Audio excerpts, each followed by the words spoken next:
Madame la Présidente, je voudrais traiter plusieurs sujets. Je voudrais commencer par Michelin et ajouter un propos court à ceux notamment de Stéphanie Barra.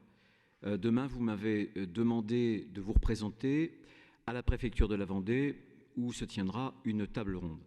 Je voudrais simplement dire que lorsque nous avons rencontré Florent Menegaux, vous et moi, à Paris, cette rencontre a été suivie d'un courrier. Ce courrier, nous l'avons reçu tous les deux. Dans ce courrier, Florent Menegaux nous indique que, et nous l'avait d'ailleurs aussi indiqué oralement, qu'il ne voulait pas imposer un cadre de travail, qu'il laissait notamment aux partenaires sociaux le soin de le faire. Je vois une contradiction flagrante que je porterai d'ailleurs demain dans la réunion entre l'affirmation de ne pas donner un cadre, mais pour autant de laisser au directeur du site donner, lui, un cadre d'agenda. C'est une contradiction totale. J'ai rien de plus à dire, mais je voulais ajouter ces propos aux vôtres et à ceux qui viennent d'être cités par Michelin. Un mot sur le Brexit. Il n'y a pas que des mauvaises nouvelles. J'avais échangé avant-hier avec Michel Barnier et il semblerait qu'un bon accord ait été trouvé. Je voudrais simplement redire qu'au-delà des propos généraux, on a un certain nombre de sujets à la fois industrielle, mais aussi pour la pêche et pour nos pêcheurs, qui était sans doute la catégorie professionnelle la plus inquiète des conséquences d'un no deal et d'un Brexit dur. Donc, sous réserve de l'examen des résultats et du nouvel accord, on peut peut-être, j'espère, s'en réjouir. Maintenant, je voudrais traiter deux sujets qui ont fait l'objet de discussions d'actualité dans l'hémicycle pour apporter un éclairage. D'abord, le sujet de Port-Bourgenais. Je reprendrai parfaitement les propos de Franck Lebreillet ou de Philippe Henry. Simplement, je veux ajouter deux points. On ne peut pas dire qu'il s'agit d'un projet de bétonnage du littoral. Croyez-moi, en Vendée, on a payé. La note est très lourde du bétonnage de notre littoral pendant des décennies. Ce qu'ont voulu faire les élus, en revanche, c'était, avec le port, de stopper l'urbanisation. Bretignolles est une des communes qui a subi la plus forte urbanisation de notre littoral. Les élus, à un moment donné, ont voulu arrêter ce mouvement, acheter 400 hectares pour faire, c'est à mon sens la seule commune du littoral qui l'ait fait, 400 hectares pour faire une ceinture verte. Ils ont planté depuis une vingtaine d'années plus de 35 000 arbres et ils ont voulu considérer que l'équivalent en richesse fiscale de 4 000 maisons qu'ils auraient pu construire, qu'ils ne les construiraient pas, mais que, au contraire, sur 40 hectares, à l'intérieur des terres, ils feraient un port qui serait l'équivalent justement de ces 4 000 maisons, qui aurait coûté 10 fois plus en termes de consommation foncière et qui aurait coûté 5 fois plus en termes de pollution.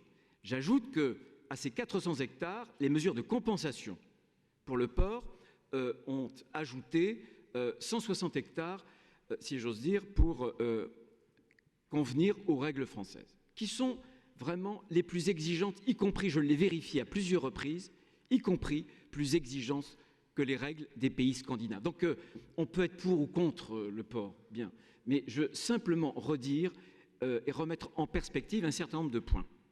Je ne citerai pas celles et ceux qui s'étaient rendus il y a quelques années et qui ont fait des déclarations sur ce projet, simplement au point où nous en sommes.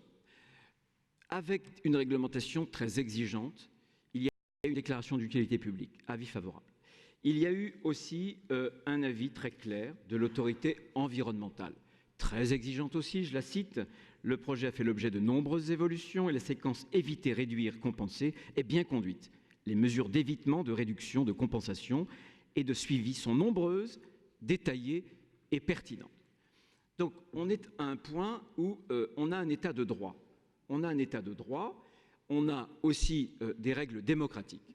Et ce qui nous révulse, nous les élus, au moment où on a connu il y a quelques mois, ce n'était pas l'agribashing, c'était le bashing sur les maires. Il y a aujourd'hui un maire qui a reçu et sa famille des menaces. Bon, eh bien, je pense que le rôle de l'État, ça n'est certainement pas d'admettre qu'une ZAD, une nouvelle ZAD, s'enquise sur ce territoire. La faute originelle, La faute originelle, c'est que l'État, chez nous, a donné un permis de bloquer à la violence, à ceux qui ne respectent pas la démocratie, à ceux qui ne respectent pas les lois de la République. Voilà où on en est là-dessus. Qu'on soit pour ou contre le port, ce qui se joue, c'est autre chose que le port. Et j'entends que l'État fasse respecter les règles de la République.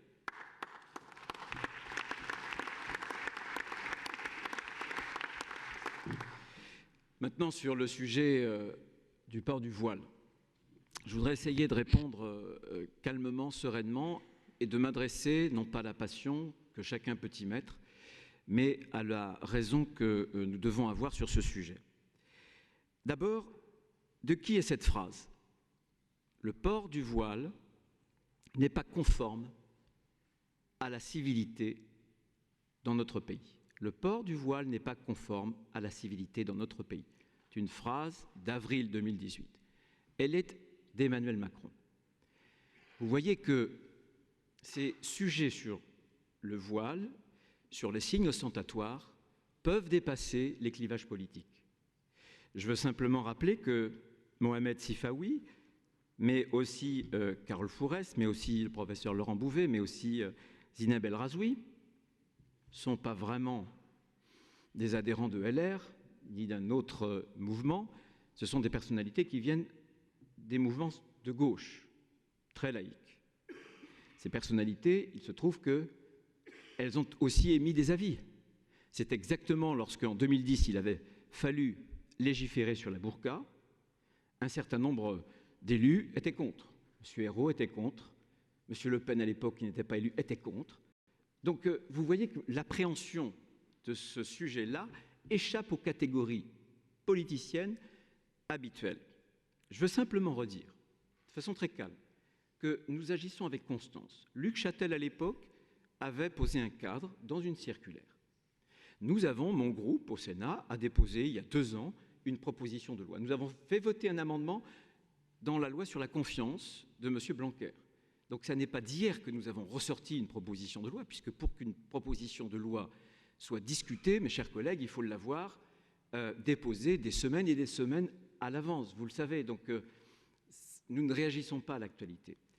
Simplement, il y a un modèle qui est notre modèle républicain laïque français et qui fait de l'école un sanctuaire plus protégé qu'aucun des autres services publics. Il y a eu 3 étapes. La première étape, c'était d'exiger des fonctionnaires, donc des instituteurs, des professeurs d'école, une stricte neutralité. Ça, c'est acquis. La loi l'a acquis. Il y a eu une deuxième étape qui était une étape discutée à l'époque, 2004. Fallait-il stigmatiser des collégiens, des collégiennes, des lycéens, des lycéennes et obtenir d'elles ou d'eux qui ne portent pas le voile à l'école? Donc, la loi a dit non seulement ceux qui concourent au service public doivent respecter l'exigence de neutralité, mais aussi les usagers du service public. C'est le seul service public où les usagers sont tenus de respecter les règles de la laïcité.